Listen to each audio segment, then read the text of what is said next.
Now my business, so I enter. The thing they give me money, now I make a just do. How much you sell? How much you sell? Okay. So I know the video me now. How much you sell? How much you sell? How much you sell? Like women own 500,000. So sometimes if na men own 1 million, I beg. The first question God is going to ask Nigerians on that day is this: what did you do when you saw all this? What did you do when you saw young women become professional child stealers and child sellers, selling babies for rituals? What did you do? These women have gone from being prostitutes. They've gone from selling their bodies to men for money. They have gone from being victims of rituals to now being enablers of rituals in Nigeria. Who would have thought this was possible for an innocent-looking Nigerian woman to say that the business she's into is the business of stealing people's children and selling the children?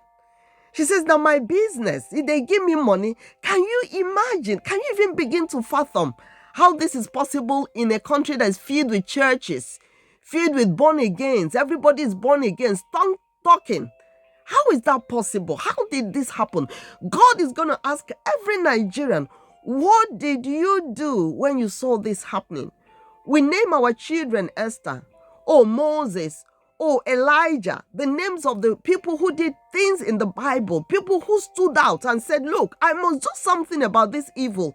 Otherwise, this evil will consume me. Nigerians don't care. They can't be shocked anymore. This young girl steals people's children. She's in the business. She says somebody taught her the business.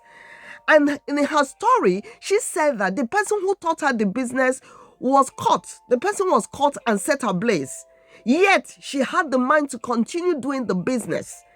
A neighbor left her with the child. The neighbor said, let me just have my bath in the bathroom. I'm coming out. Immediately, the woman entered the bathroom. This innocent-looking young lady stole the baby to go and sell. She said that's her business.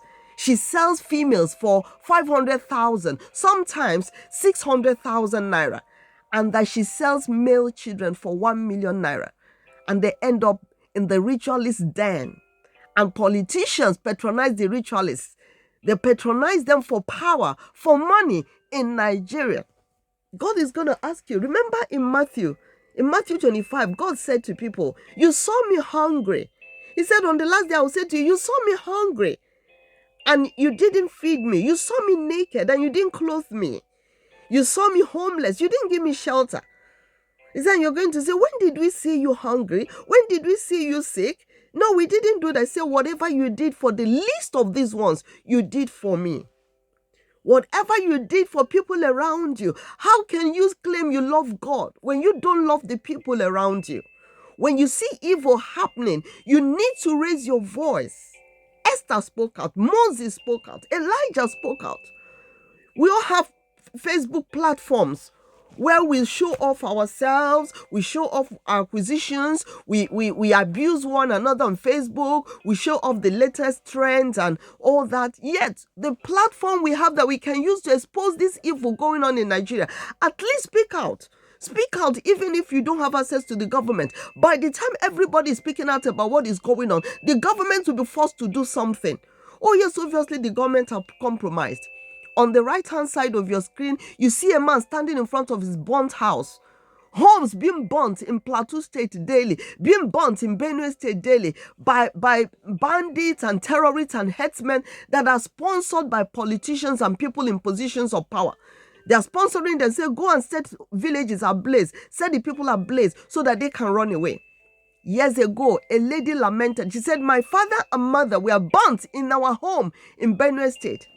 Her father and mother are gone. They are not the same people being burnt every day now. Other people are being burnt every day, burnt alive. Old people burnt alive. And Nigerians are busy saying, oh, Nigeria is irredeemable. There's nothing I can do. There's something you can do. Oh, yes, there's everything. So many things you can do. It's just that you don't care. You don't care. You love God, but you don't love your fellow Nigerians. No, you don't.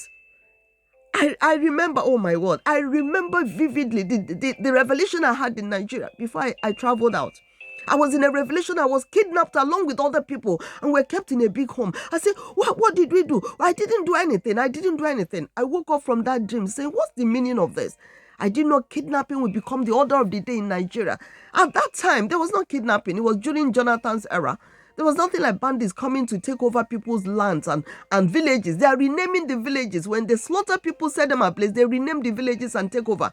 How many people did Hamas kill in Israel before Israel rose up and said enough was enough? 300 people were killed, 1,000 something was injured, and some people were taken as kidnappers, a few people were kidnapped. But in Nigeria, over 2.3 million people have been displaced in Nigeria. And people are still saying, we don't care. It's not about, it doesn't concern me. In 2022 alone, 52,000 Christians were butchered and hacked to death. 52,000 Christians in 2022. 2023, of course, millions have been hacked to death. And yet, Christians don't care. All we care about is praying our selfish prayers. Oh, you're going to be the go-to person in your family. Never mind, everybody will come begging you for money in your family. You collect the money, you're the go-to person. You go out there and you're kidnapped by riffraffs. You're kidnapped. Oh yes, even the government confesses. They say, oh, all these terrorists have taken over our forests. They take over forests. The security agencies in Abia State found 80 decomposing bodies in just one location of kidnapped den. Just one location alone. In Imo State, they are finding those out again. Just one location. So you can imagine what happens in the other locations that they are not able to access because the Fulani terrorists have the protection of the Nigerian military. Nigerian military are protecting them.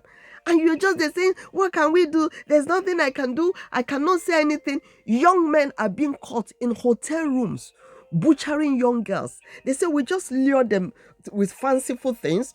We lure the young women to with our fanciful cars. We lure them to hotels and say, come and have fun. Then we drug their drinks. When we put something in their drinks, then we slaughter them and sell them. The young men they caught in a hotel say, oh, there's one Alhaji that buys the human parts from us. He gives us 600,000 per person. We dissect the human parts and give to him. And believe it or not, people are eating human parts in Nigeria now. They are buying human parts and eating. Human parts are cheaper than cows. They are cheaper than cows now. So people, they are selling them and people are eating them without knowing. They use some for rituals, of course.